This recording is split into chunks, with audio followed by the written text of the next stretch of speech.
आए हमारे बहुजन समाज के लोगों, अब हमें चुप नहीं बैठना है। बाबा साहब के इस मिशन को, इस कारवा को, अगर बाबा साहब के सपने को साकार करना है तो अपने घर से निकल करके और अपने अधिकार की लड़ाई हमें लड़ना होगा। तो आइए, आपकी बेटी आपसे निवेदन करती है और कहना है गीत के माध्यम से, इशारा है, जालिम नहीं, जालिम नहीं ये जुल्म मिटाने की जंग है, जालिम नहीं ये जुल्म मिटाने की जंग है,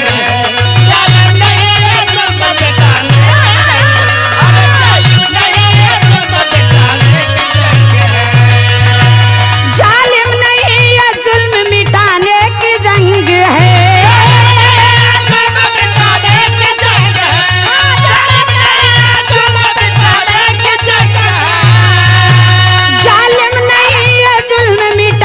की जंग है, मिटाने की जंग है, मिटाने की जंग है।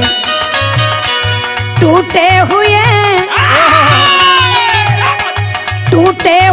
दिलों को मिलाने की जंग है, टूटे हुए दिलों को मिलाने की जंग है, टूटे हुए दिलों को मिलाने की जंग है। इसलिए बाबा साहब भीमराव अम्बेडकर साहब ने कहा कि फिक्र मुझे ये नहीं कि ताज का क्या होगा, फिक्र मुझे ये नहीं कि ताज का क्या होगा, अरे फिक्र मुझे ये है कि परिवर्तन के आगाज का क्या होगा। अगर चेतोगे नहीं है बहुजन के लोगों तो आने वाली तुम्हारी औलाद का क्या होगा। टूटे हुए दिलों को मिलाने की जंग है, टूटे हुए दिलों को मिलाने की जंग है, टूटे हुए दिलों को मिलाने की जंग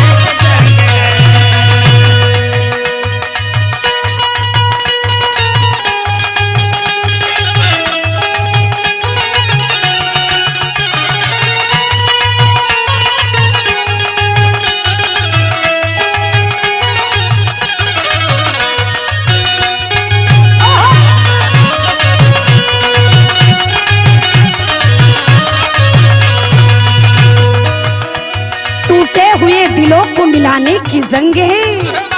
बाबा साहब भीमराव अम्बेडकर साहब इशारा करते हैं, कहना है, वंचित शोषित समाज था शिक्षा की छाव में,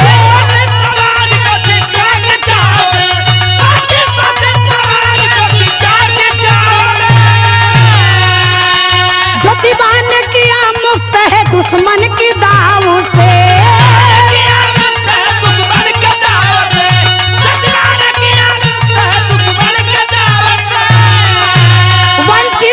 समाज था शिक्षा की छाव में, ज्योतिबान किया मुक्त है दुश्मन की दाव से, दुश्मन की दाव से, दुश्मन की दाव से।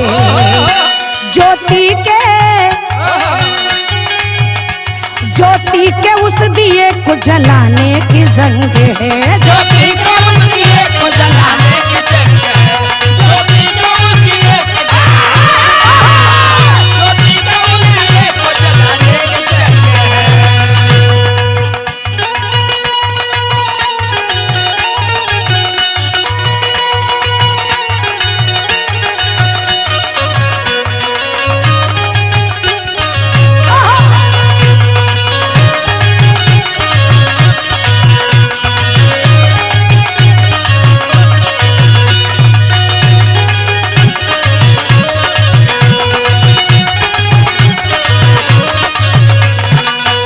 ज्योति के उस दिए को जलाने की जंग है।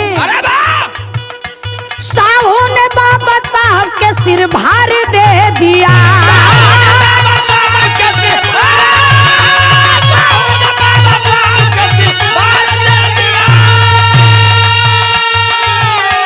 बाबा ने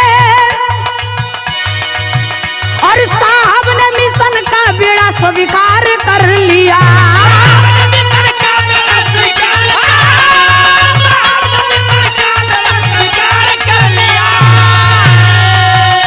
साहू ने बाबा साहब के सिर भार दे दिया। साहब ने मिशन का बीड़ा स्वीकार कर लिया, स्वीकार कर लिया, स्वीकार कर लिया।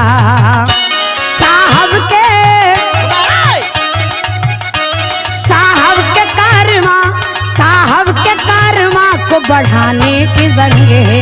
साहब के कारमा को बढ़ाने की जंग है। साहब के कारवा को बढ़ाने की जंग है।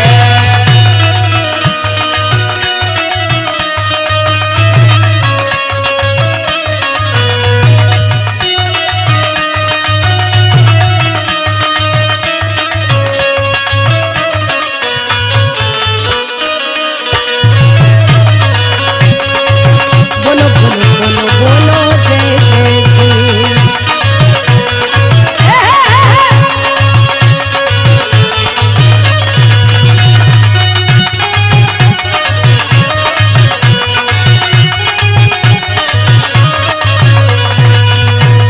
साहू ने बाबा साहब के सिर भार दे दिया और साहब ने मिशन का बीड़ा स्वीकार कर लिया। साहब के कारवां को बढ़ाने की जंग है। मानमुर कांसी राम साहब जो हमें और आपको बड़ी मेहनत और लगन से इस बहुजन समाज की फुलवारी को सींच करके संवार करके हमें बुलंदी देने का काम किया, हमें इंसानियत का दर्जा जीने का अधिकार दिया।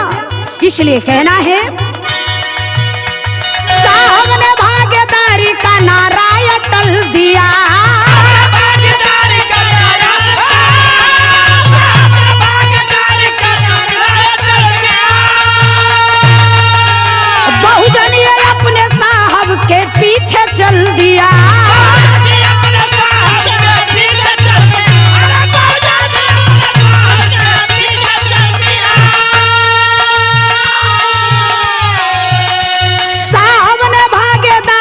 नारा अटल दिया।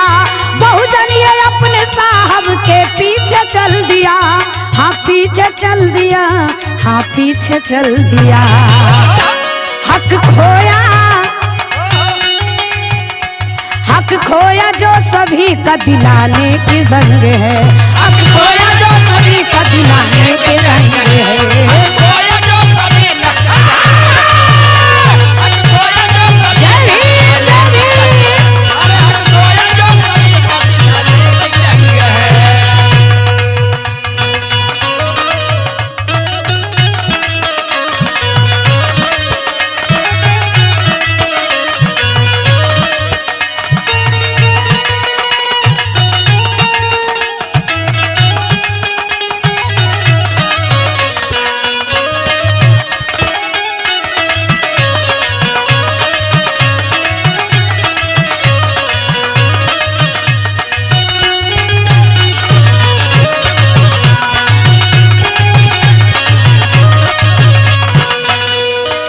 खोया जो सभी का दिलाने की जंग है। कवि जी इशारा करते हैं शिक्षा या स्वाभिमान हक पाने का है जहां।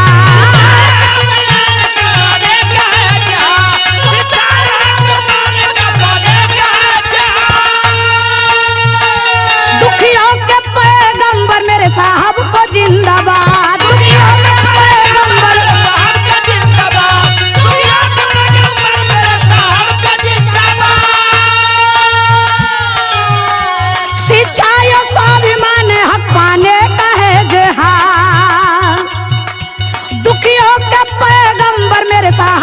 जिंदाबाद, मेरे साहब को जिंदाबाद, मेरे साहब को जिंदाबाद।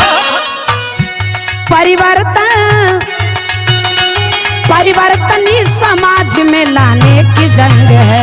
परिवर्तन इस समाज में लाने की जंग है।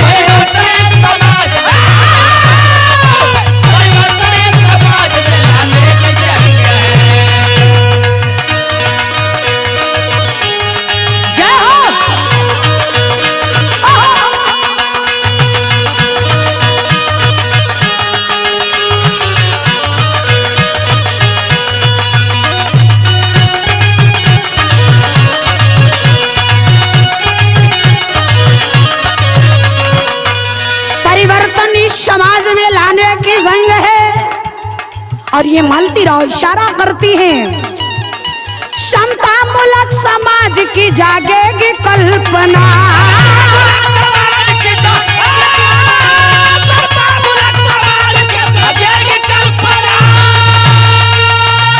गाएगी सारी दुनिया बाबा की वंदना, गाएगी सारी दुनिया।